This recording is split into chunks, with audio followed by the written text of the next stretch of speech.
मेरे प्यारो, प्रकाशित वाक्य 7वां अध्याय में जो हम लोग देख रहे हैं 1,44,000 लोग। जैसे मैं बता रहा हूं, ये 1,44,000 जो लोग हैं, द नंबर 1 पक्का ये लोग इजरायली यहूदी लोग हैं। महाक्लेशों में से यीशु मसीह के पर विश्वास करके क्लेशों में प्रभु के साथ खड़े थे, तकलीफों में प्रभु को नहीं छोड़ा। इनको मोहर लगाने के लिए स्वर्ग में से एक स्वर्गदूत आ रहा है। इनको मोहर लगाने के लिए जो 4 स्वर्गदूत जो धरती के ऊपर खड़े थे, धरती को नाश करने के लिए, बर्बाद करने के लिए, धरती के ऊपर एक प्रकोप का मतलब एक भयंकर काम करने के लिए, एक नाश जो धरती का जो होने वाला है उसको करने के लिए थोड़ी देर पॉज कर दिया। इसका मतलब है रुको, जब तक मैं ये 1,44,000 लोगों को मोहर नहीं लगा दूंगा तब तक आप लोग कुछ मत करना। वापस मैं बता रहा हूं, 7वां अध्याय में जो मोहर लगता है वो इजरायली यहूदी लोग 1,44,000 को लगता है, और ये मोहर जिसको लगता है वे लोग महाक्लेश में से परमेश्वर उनको बचाएगा। 13वां अध्याय में एंटी क्राइस्ट का मोहर लगेगा। वो जिसको लगेगा उसको परमेश्वर बचा नहीं सकता। परमेश्वर का क्रोध में वो लोग खत्म हो जाएंगे, नाश हो जाएंगे। ये आपको और मुझे समझना बहुत ही जरूरी है।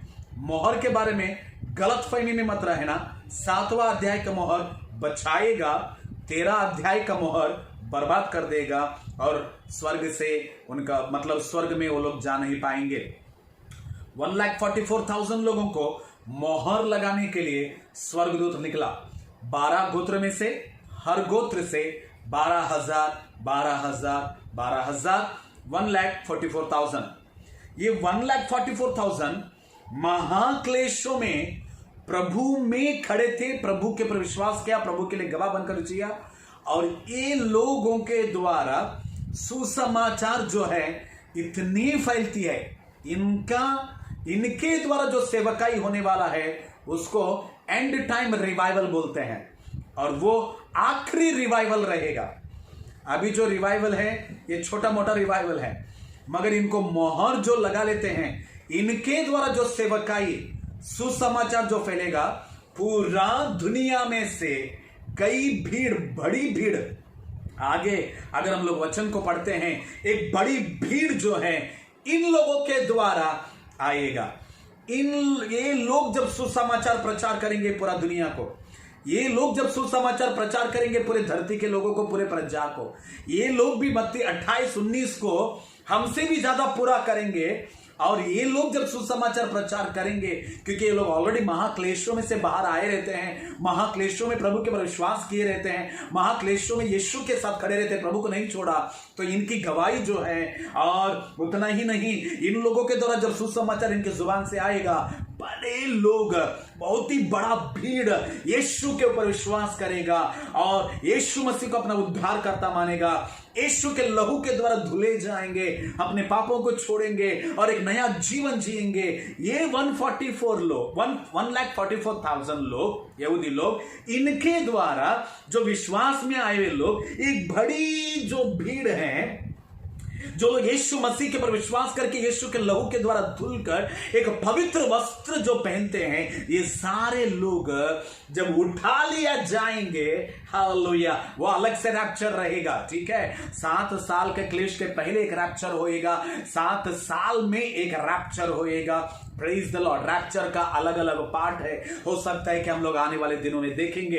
तो ये लोग जब उठा लिया जाएंगे, ये लोग वहां पे परमेश्वर के सामने एक बड़ी भीड़ जो सामने खड़ा होकर दंडवत करेंगे, यीशु मसीह के सामने आराधना करेंगे परमेश्वर की, उसकी स्तुति करेंगे, उसकी आराधना करेंगे, उसकी महिमा करेंगे। हालेलुया। इसीलिए प्रभु का वचन कहता है कि आगे अगर हम लोग देखते हैं तो ये लोग जो है, इसके बाद मैंने दृष्टि की 9वां वचन, और देखो हर एक जाति, और कुल और लोग और भाषा में से एक ऐसी बड़ी भीड़, 1,44,000 यहूदियों में से यीशु मसीह के मोहर को लगाकर, स्वर्गदूत के द्वारा मोहर को लगवा लेकर इनके द्वारा एक बड़ी सेवकाई, एक बड़ा एवेंजलिज्म का रिवाइवल उठेगा, एक बड़ी बेदारी उठेगा, सुसमाचार अद्भुत रीति से फैलेगा पूरा दुनिया में, और हर जाति से, हर भाषा, हर रंग, हर कुल से लोग यीशु मसीह के ऊपर विश्वास करेंगे, यीशु के लहू के द्वारा धुलेंगे, पापों का अंगीकार करेंगे, उद्धार को प्राप्त करेंगे। एक बड़ी भीड़ जो है वे खड़े हो जाएंगे जिसे कोई गिन नहीं सकता था। इतना बड़ा रिवाइवल आने वाले दिनों में होएगा। ये महाक्लेश में भी एक बड़ा रिवाइवल आएगा। हालेलुया, प्रभु को धन्यवाद, क्योंकि परमेश्वर नहीं चाहता है एक भी नाश होना और स्वर्ग से परे हो जाना, एक भी नाश होना प्रभु की मर्जी नहीं है। इसीलिए परमेश्वर आखिरी पल तक सुसमाचार फैलेगा, आखिरी पल तक बेदारी रहेगा, आखिरी पल तक परमेश्वर का राज्य बढ़ेगा, आखिरी पल तक जो भी विश्वास करेगा वे यीशु मसीह के साथ स्वर्ग में वो रहेगा। हालेलुया। आगे पढ़ेंगे हम लोग, और वे लोग श्वेत वस्त्र पहने। कौन श्वेत वस्त्र? ये 1,44,000 के द्वारा जो लोग आएंगे यीशु मसीह के उद्धार में, वे लोग सफेद वस्त्र, क्योंकि वे लोग यीशु मसीह के लहू के द्वारा धुले जाएंगे। सफेद वस्त्र यानी पवित्र वस्त्र, धार्मिकता का वस्त्र, उद्धार का वस्त्र जो है वो पहनेंगे। अपने हाथों में खजूर की डालियां, खजूर मतलब विजय। हालेलुया। महाक्लेश में हमने यीशु मसीह का विश्वास किया, ओ हालेलुया, विजय। और जो सामने जो मेमना है वो जयवंत पाया हुआ यीशु मसीह है, विजय को प्राप्त किया हुआ यीशु मसीह है। इसीलिए खजूर की डालियां लिए सिंहासन के सामने और मेमने के सामने खड़ी है, और बड़े शब्द से पुकार कर कहती है, उद्धार के लिए हमारे परमेश्वर का जो सिंहासन पर बैठा है और मेमने का जय जयकार हो। जी हाँ, 1,44,000 लोग जो यहूदी इजरायली में से, महाक्लेश में से परमेश्वर के विश्वास करते हैं और प्रभु के लिए गवाह बनकर जीते हैं। ये लोग सुसमाचार प्रचार करके एक बड़ी भीड़ को तैयार करते हैं प्रभु के लिए। ये सारे लोग उठा लिया जाने के बाद में स्वर्ग में एक बड़ी भीड़ परमेश्वर पिता परमेश्वर के सामने और यीशु मसीह के सामने आराधना के लिए खड़े हो जाते हैं, और वे लोग वहां पे स्वर्ग में परमेश्वर की स्तुति करते हैं, परमेश्वर की आराधना करते हैं। और वो कहते हैं, मैंने उससे कहा, हे स्वामी, वहां पे यूहन्ना कहते हैं कि ये जो लोग बड़ी भीड़ है ये कैसे आया है, मैं तो जानता नहीं। तब स्वर्गदूत कहता है ये वे हैं जो उस महाक्लेश में से निकल कर आए हैं। इन्होंने अपने अपने वस्त्र मेमने के लहू में धोकर श्वेत किए हैं। महाक्लेश कौन सा? जो 7 साल का महाक्लेश में, उस महाक्लेश में यीशु मसीह के पर विश्वास करके यीशु के लहू के द्वारा धुलकर सफेद वस्त्र को पाकर वे जो 1,44,000 और ये जो लोग हैं उद्धार में आए सो लोग,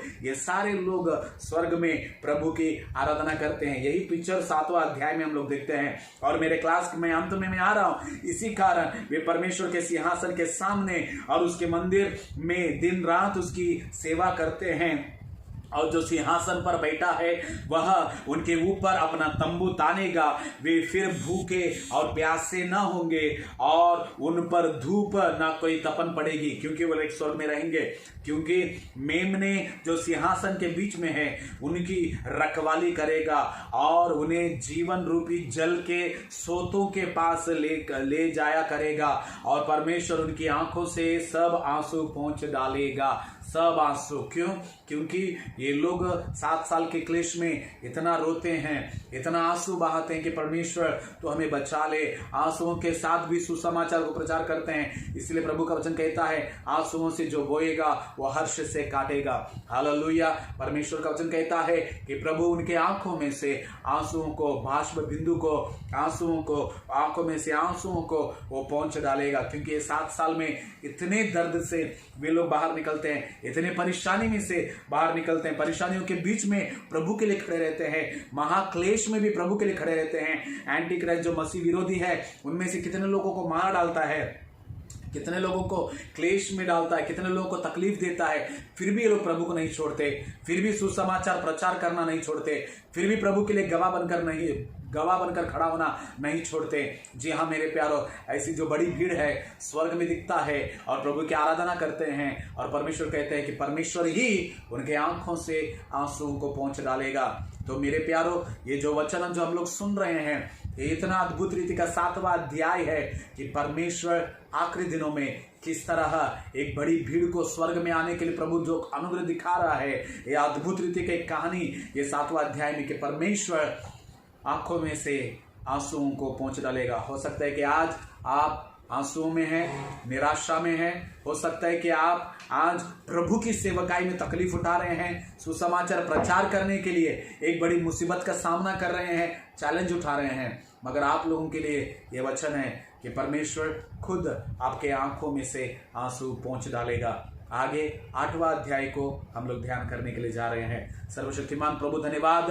7वें अध्याय में 1,44,000 वो कौन थे? उनके द्वारा एक बड़ी बेदारी के द्वारा जो बड़ी भीड़ श्वेत वस्त्र पहन लेता है, श्वेत वस्त्र को पा लेता है, क्योंकि यीशु के लहू के द्वारा लोग धुल जाते हैं। बड़ी भीड़ परमेश्वर स्वर्ग में आता है। हम लोगों ने परमेश्वर उसके ऊपर ध्यान किया। धन्यवाद, हमारे आंखों के आंसुओं को तू ही पहुंचता है, हमारे दुखों को तू ही निकालता है। प्रभु आप हमारे दुखों से आप हमें आजाद करते हैं। कोटि कोटि धन्यवाद देना चाहते हैं प्रभु। धन्यवाद आपके वचनों के लिए। सारी आदर महिमा आपको देते हैं, यीशु के नाम से मांगते हैं, आमीन आमीन। जय मसीह।